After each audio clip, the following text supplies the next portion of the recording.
चुनौती देने चली आप। लोकसभा चुनाव में जनता ने किया था आपका बुरा हाल।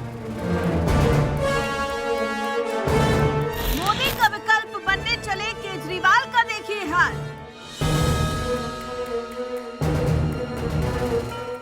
योगी की यूपी में जनता ने कर दिया था आपका बेहाल।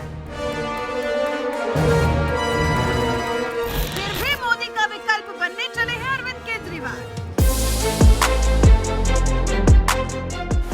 दिल्ली के मुख्यमंत्री अरविंद केजरीवाल की आम आदमी पार्टी राजधानी दिल्ली में साल 2013 से सरकार चला रही है, लेकिन इसके बावजूद आम आदमी पार्टी को दिल्ली में नगर निगम का चुनाव जीतने में करीब 10 साल लग गए। और इस बार के नगर निगम चुनाव में किसी तरह से आम आदमी पार्टी ने 134 सीटें जीतकर बहुमत क्या हासिल कर लिया। आम आदमी पार्टी के नेता जैसे मानो हवा में उड़ने लगे और नगर निगम का चुनाव जीतकर दावा करने लगे कि अब तय हो गया है कि पीएम नरेंद्र मोदी का विकल्प केजरीवाल ही है। दिल्ली की जनता ने अपने वोट की ताकत से जवाब दिया है। वो पॉलिटिक्स जिसमें मनीष सिसोदिया पे फर्जी आरोप, सत्येंद्र जैन पे फर्जी आरोप, रोज फर्जी वीडियो जारी करना, रोज बेबुनियाद और निराधार आरोप लगाना, दिल्ली की जनता ने कहा उनका बेटा अरविंद केजरीवाल कट्टर ईमानदार है। आम आदमी पार्टी कट्टर ईमानदार है। जितनी साजिशें कर सकते हो करो, जितनी गिरफ्तारियां कर सकते हो करो, जितना उत्पीड़न कर सकते हो करो। अपने वोट की ताकत से दिल्ली की जनता ने भारतीय जनता पार्टी को जवाब दिया है। और मैं ऐसा मानता हूं कि ये जीत आम आदमी पार्टी के लिए बहुत बड़ी जीत है। दुनिया की सबसे बड़ी पार्टी को एक दिल्ली की सबसे छोटी पार्टी माने जाने वाली, जिसको ये कहते थे, उस पार्टी ने हराया। और साथ ही साथ अब ये तय हो गया कि पूरे देश में नरेंद्र मोदी जी के खिलाफ एक ही विकल्प है, अरविंद केजरीवाल। पूरे देश में भारतीय जनता पार्टी का एक ही विकल्प है, आम आदमी पार्टी।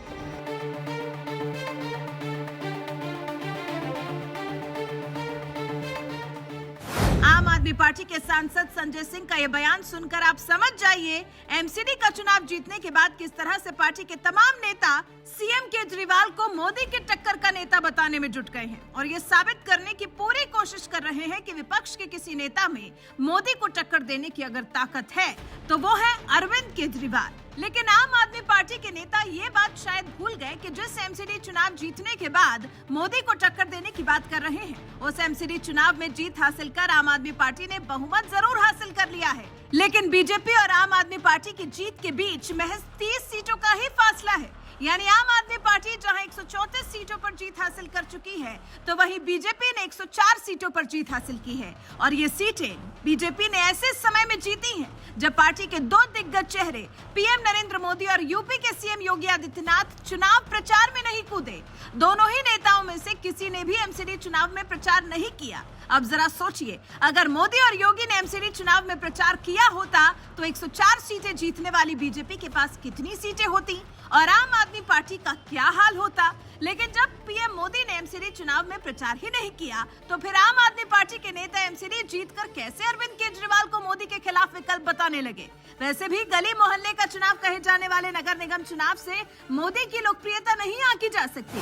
अगर मोदी को टक्कर देना है तो सबसे पहले आम आदमी पार्टी अपनी दिल्ली की ही सभी 7 लोकसभा सीटें जीत कर दिखाए, जिन्हें वो दिल्ली में सरकार होने के बावजूद लगातार 2 लोकसभा चुनावों से हारती आ रही है। नरेंद्र मोदी देश के प्रधानमंत्री हैं और देश का चुनाव लोकसभा चुनाव होता है और मोदी को टक्कर देना है तो लोकसभा चुनाव में आम आदमी पार्टी टक्कर देकर दिखाए। लेकिन आम आदमी पार्टी अब तक 2 बार लोकसभा चुनाव लड़ चुकी है और दोनों ही बार जनता ने उसे पूरी तरह से नकार दिया। साल 2019 के लोकसभा चुनाव में तो आम आदमी पार्टी को 403 सीटों में से सिर्फ 1 सीट ही नसीब हुई थी, वो भी भगवंत मान ने पंजाब के संगरूर से जीत हासिल की थी। पंजाब के सीएम बनने के बाद वो भी इस्तीफा दे चुके हैं। 2019 के लोकसभा चुनाव के नतीजों से आप समझ सकते हैं पूरे देश में आम आदमी पार्टी के नेता अरविंद केजरीवाल कितने लोकप्रिय हैं। केजरीवाल की पार्टी से ज्यादा सीट तो वैसी की पार्टी ने जीती थी। जिनके लोकसभा में 2 सांसद हैं। ये तो मोदी का विकल्प बनने चले केजरीवाल की पार्टी का लोकसभा चुनाव में हाल है। अब बात कर लेते हैं भगवाधारी योगी आदित्यनाथ के प्रदेश की, जहां इसी साल विधानसभा चुनाव हुए हैं। और पता है, इस चुनाव में आम आदमी पार्टी के यूपी प्रभारी संजय सिंह थे, जो केजरीवाल को मोदी का विकल्प बता रहे हैं। उनके नेतृत्व में आम आदमी पार्टी का पता है क्या हाल हुआ था। मोदी का विकल्प बनने चले केजरीवाल की आम आदमी पार्टी को यूपी चुनाव में नोटा से भी कम वोट मिले थे। विधानसभा सीट जीतने की बात तो दूर है, 403 विधानसभा सीटों वाले यूपी में आम आदमी पार्टी को एक भी सीट नसीब नहीं हुई थी। और बात वोट शेयर की करें तो आम आदमी पार्टी को यूपी में 0.34% वोट मिले थे, यानी 1% वोट भी नहीं मिला। आम आदमी पार्टी से ज्यादा वोट शेयर तो नोटा का था। नोटा को 0.69% वोट मिले थे। अब आप ही बताइए, अरविंद केजरीवाल की आम आदमी पार्टी ना तो लोकसभा चुनाव में कायदे से मोदी को टक्कर दे पाई और ना ही यूपी विधानसभा चुनाव में योगी को टक्कर दे पाई। ऐसे में किसी तरह से एमसीडी चुनाव में जीत हासिल करने वाली आम आदमी पार्टी के नेता अरविंद केजरीवाल को क्या लगातार 2 बार प्रचंड बहुमत के साथ लोकसभा चुनाव जीतकर प्रधानमंत्री बने नरेंद्र मोदी का विकल्प कहा जा सकता है? अपनी राय हमें कमेंट कर जरूर बताएं। साथ ही एमसीडी चुनाव के नतीजों पर तमाम नेताओं ने क्या कुछ कहा है, आइए आपको सुनाते हैं। दिल्ली की जनता ने अपने वोट की ताकत से जवाब दिया है। वो पॉलिटिक्स जिसमें मनीष सिसोदिया पे फर्जी आरोप, सत्येंद्र जैन पे फर्जी आरोप, रोज फर्जी वीडियो जारी करना, रोज बेबुनियाद और निराधार आरोप लगाना, दिल्ली की जनता ने कहा उनका बेटा अरविंद केजरीवाल कट्टर ईमानदार है। आम आदमी पार्टी कट्टर ईमानदार है। जितनी साजिशें कर सकते हो करो, जितनी गिरफ्तारियां कर सकते हो करो, जितना उत्पीड़न कर सकते हो करो। अपने वोट की ताकत से दिल्ली की जनता ने भारतीय जनता पार्टी को जवाब दिया है। और मैं ऐसा मानता हूं कि ये जीत आम आदमी पार्टी के लिए बहुत बड़ी जीत है। दुनिया की सबसे बड़ी पार्टी को एक दिल्ली की सबसे छोटी पार्टी माने जाने वाली, जिसको ये कहते थे, उस पार्टी ने हराया। और साथ ही साथ अब ये तय हो गया कि पूरे देश में नरेंद्र मोदी जी के खिलाफ एक ही विकल्प है, अरविंद केजरीवाल। पूरे देश में भारतीय जनता पार्टी का एक ही विकल्प है, आम आदमी पार्टी। दिल्ली के लोगों ने बहुत प्यार और आशीर्वाद अपने परिवार के बड़े बेटे अरविंद केजरीवाल जी को दिया है।